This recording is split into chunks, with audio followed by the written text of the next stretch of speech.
Good morning, guys and gals, welcome back to the channel and another driving video. Now, for anybody who's familiar with the channel, you'll know that I've got a number of projects and you'll probably not recognise this particular bonnet, or you might recognise this particular bonnet, you might not. But as you can see, it's red. So for people who are familiar with the channel, you might have an idea which car this is, or rather which truck it is. Yes, guys and gals, I'm driving Trevor, my 1998 Vauxhall Frontera. It's basically booked in for the MOT today, so I'm just driving to work in him. And I've been out for a drive in him last night. Took him for a good run round, cleaned the brakes off because the brakes were proper caked in rust. You know, the discs were really badly covered in rust, and it just needed a bit of a major run round just to make sure it were all freed off and okay. So I've done that last night, and now I'm heading to work this morning. I think what I might do though is I'm thinking of going a different route to work, because I normally go down the motorway, but the only issue I've got is where I've done all the new brake pipes and all the new fuel pipes and stuff. When I've come to bleed the brakes, it took ages to try and get all the air out of the braking system. And it felt okay when I was testing it just on my driveway, but once I've got it out on the road and given it a proper drive, the brakes are really spongy. So I think I'm gonna have to bleed them. But I've spoke to one of my mates at work who's the workshop controller and chief mechanic, and he said that we can have a look at bleeding the brakes using the pressure bleeder. So we're gonna see if we can do that before I take it for the MOT. It's not booked in for the MOT until 4 o'clock. So, but I'm gonna try and run it round earlier in the day to see if they can do it earlier for me. But yeah, so here we go. This is driving my 1998 Vauxhall Frontera. It's a 2.5 TDS long wheelbase. And until I drove him last night, I'd actually totally forgot how much fun it actually is to drive. You might not think that an old Frontera would actually have the word fun attached to it, but honestly it does. It is so much fun to drive. So much fun to drive. You know what, these brakes are actually still inspiring confidence enough for me to go down the motorway, I think. Because unless I need to do a proper emergency stop, I think they'll be alright. Because they are working. In fact, if anything, they're working a lot better than they were last night. Just getting a little bit of a funny, yeah, a little funny squeak then, as I push it down. So maybe, I don't know, we'll have a look at it when I get to work anyway. Or on my lunch break. But yeah, they're working all right. They're not working particularly powerfully, but I think they'll be all right to go down motorway. So the thing is, if I go the normal way on the normal roads, it'll take so much longer. It will. It'll take so much longer. So it'd be good to show you what the performance is like as well, because obviously a 2.5 diesel, you'd think it'd have quite a lot of power. It's only actually got about 115. Yeah, can you hear that kind of squeak noise when I'm braking? So I don't know what that is, but good old traffic lights, good old roadworks. I like how there's a car parked in the middle of roadworks. That's good, that, isn't it? Yeah, we've got roadworks, but there's a car parked in the middle of it. Come on, I might have been quicker going other way.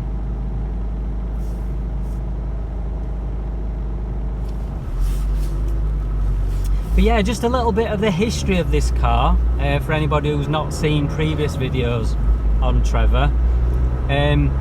It was originally registered to Vauxhall. The original logbook I've got a copy of, like a photocopy, and the original owner was Vauxhall, registered in Luton, for about 6 months, and then a guy bought it as a private owner, and he owned it right through to when he traded it in at the Vauxhall dealership that I used to work at which point I bought him. And he got called Trevor because at the time I was dating a girl, and she had a son, and he was mad on GTA, Grand Theft Auto obviously, and he was a big fan of Trevor Phillips, and of course Trevor in the game drives a red 4x4, so I thought, right, let's call him Trevor. So there you go, the name Trevor came from GTA. I'll tell you something, the heater works blooming well. it works really well, really nice. It's red hot in here.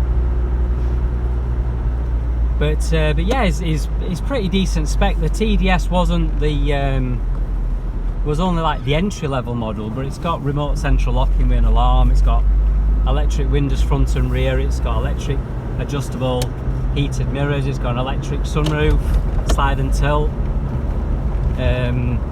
switchable 4-wheel drive, so you've got low range and high range on the 4x4 system. It obviously doesn't take this roundabout quite as quickly as my other cars, but I'm actually taking it steady because of the damp conditions, and he is rear-wheel drive when he's not in 4-wheel drive, so I'm just being careful, just being cautious. So yeah, pretty decent spec, fantastic load lugger. The back end, the boot was massive, and the rear seats fold down completely flat as well, so you get an absolutely completely flat load flow, not just almost flat, but actually completely flat. So it's absolutely brilliant. I'm just going to turn the fan down a bit because I'm red hot. It's a great motorway cruiser though. When I needed a bonnet for Sylvia, because the old bonnet, the paint had all gone really, really bad, I had a trip to Perth in Scotland. From Sheffield to Perth, there's a good fair few miles, and went in Trev, drove up, had a weekend away in Perth, stopped in a hotel. The bonnet for Sylvia fitted straight in the back, no probs, and yeah, it were awesome. Never missed a beat. I mean, I would jump in this truck tomorrow, and I would drive absolutely anywhere. I'd drive across Europe, I'd drive all over the country, I'd drive absolutely anywhere in it, because I'd be confident that it'd be a good, reliable truck. The only thing is, obviously, I just need to sort these brakes out first. But yeah, like just cruising along now, 65. Nice and comfy, there's no wobbles, no vibrations, it's just a nice, comfortable truck. One of the reasons that he's in such good condition is the mileage, because that second owner, he only did 1600 miles a year, and I've got all the old MOT certificates to prove the mileage, and he's only got 42,268 as I am recording this right now. Last night the mileage was 42255, and I got a photo of the mileage, 42255, really cool. You know, it's funny because I've just recently bought a new daily driver, which I shall tell you about in an upcoming video. I've done a couple of driving videos. Well, I've done a video telling you about my new daily driver, and then I've done a video driving it, but I've not actually told you what it is yet. But the dashboard in my new daily driver has only got 3 dials on it, because, you know, these more modern cars so many of them have got less dials on the dashboard. So it's got a speedometer, it's got a rev counter, and it's got a fuel gauge, and that is it. Whereas in this, I've got a full 6 clock dashboard. So you've got obviously speedo, rev counter or tachometer, engine temperature, fuel gauge obviously, but it's also got battery voltage and oil pressure. And pressure's really good, it's up to about 3/4. Fuel just above the red. Temperature, I don't know if my temperature sensor is playing up because the engine is red hot because the heater is red hot, but the temperature gauge has actually only got up to about 1/4, so I might have to investigate that. Battery voltage, yeah, absolutely fine, it's kicking out plenty of volts, so we're all good there.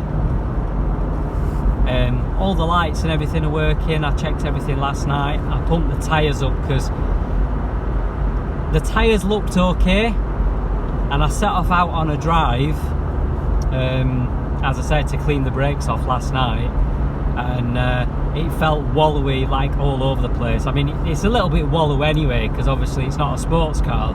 The suspension is quite soft and wallowy, but oh my word, it was all over the place. So I stopped to check my pressures, and I'd got my tyre pump with me, you know, one that plugs into the cigarette lighter, and yeah, one of them were down to about 10 psi, the others were running on about 15, so yeah. I did intend to actually check the pressures anyway, but I'd actually set off because it was actually quite late on. It were about 9:30, 9:45 last night, so I didn't actually want to start pumping the tyres up outside my house. So my plan was to drive somewhere quiet, on a quiet little back lane somewhere, and then pump my tyres up, and that's exactly what I did, but I just didn't realise how low the pressures were in the tyres until I set off. So I did actually do that on purpose. I did purposely set off knowing the tyres needed pumping up. I just didn't realise they were as flat as they were. So yeah. It then drove so much better. The brakes were so grindy at first though, they were really, really, really grindy. But yeah, they're actually working all right. I'm just having to put quite a lot of pressure on to get them to work. That's why I'm just keeping my distance and braking early, just to make sure that I don't get caught out and end up in the back end of the car in front.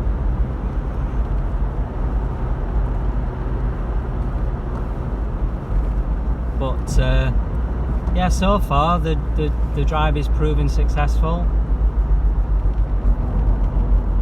Yeah, there's no wobble through the brakes or anything. There's no, all the grinding that I had before has gone. So it actually seems to be all good. Now hopefully once the brakes are bled, yeah, they are really, really spongy, really spongy. But once the brakes are bled, hopefully it'll drive a million times better.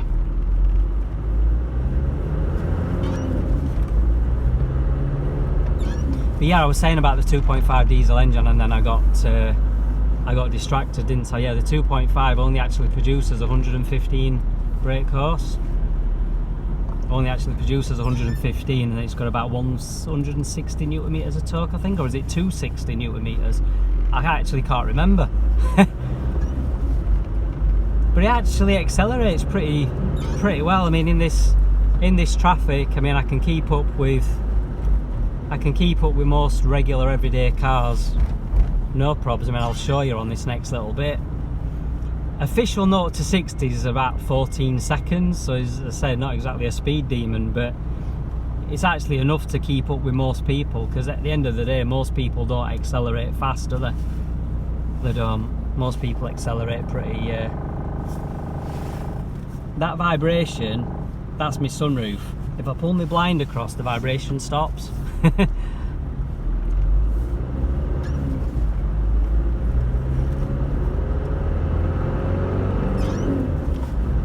Oh yeah, I've got a squeaky clutch pedal as well.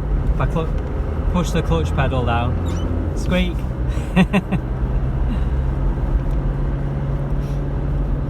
It's a bit bouncy and wallowy on this road.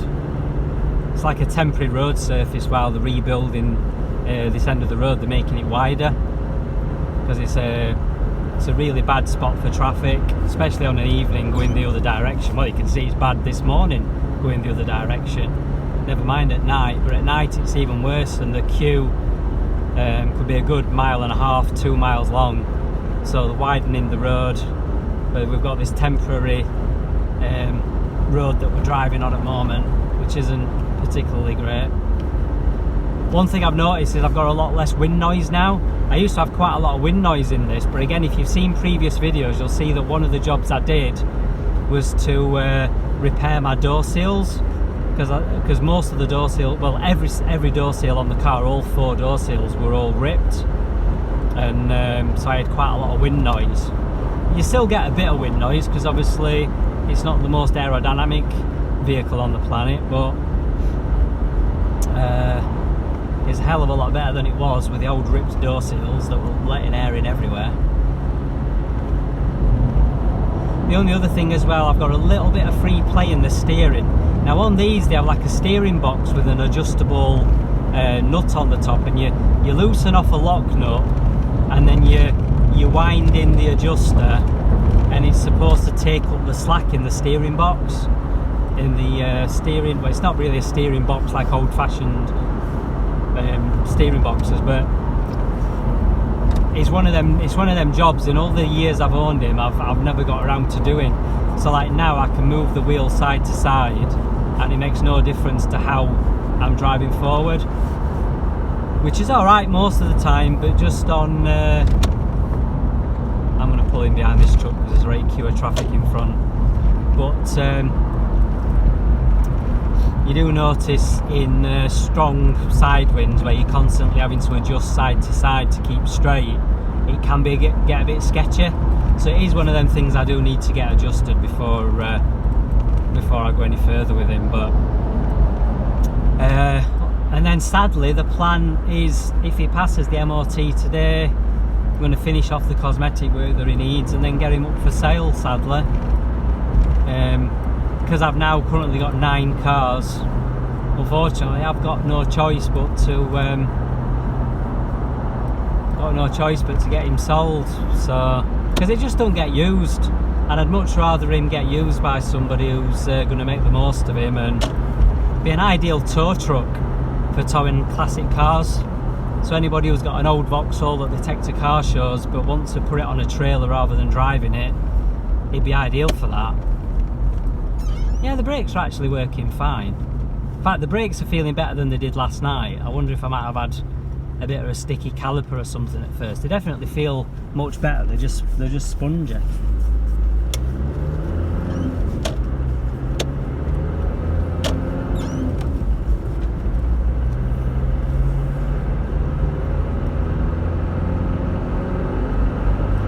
Just accelerate a bit. See what I mean? He goes pretty well. I mean, that wasn't me particularly pushing him hard either. That were only fairly gentle acceleration. Well, fairly gentle on the gas, I should say, but he goes well. Anyway, guys, I shall leave it there for now. I shall give you another video to follow, which will be the result of the MOT. So we shall see how we get on and see if he fails catastrophically or whether he passes.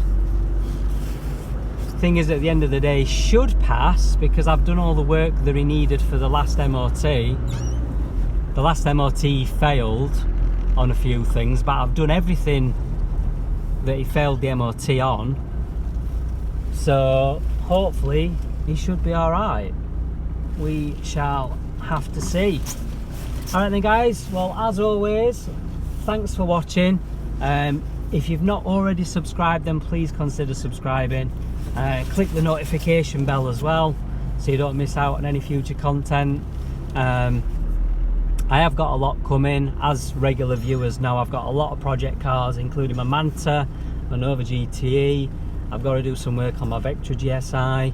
There's me 3 Mark II Cavaliers as well, so I've got enough cars to do a hell of a lot of content. So there will be more and more content coming as time goes on. So until next time guys, I shall try again. Thanks for watching, and I'll see you soon. Cheers.